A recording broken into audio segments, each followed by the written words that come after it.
बेटी भी और बेटा दोनों के विवाह में गाई जाती है। कैसा लगा ये कमेंट जरूर कीजिए।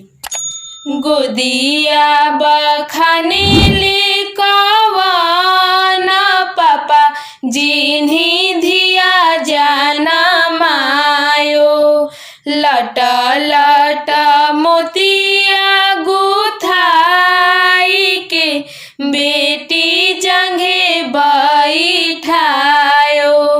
गोदिया बखानेले कवन पापा जिन्हीं बेटा जाना मायो, सोने के छत्र उड़े ही के बेटा बिहन को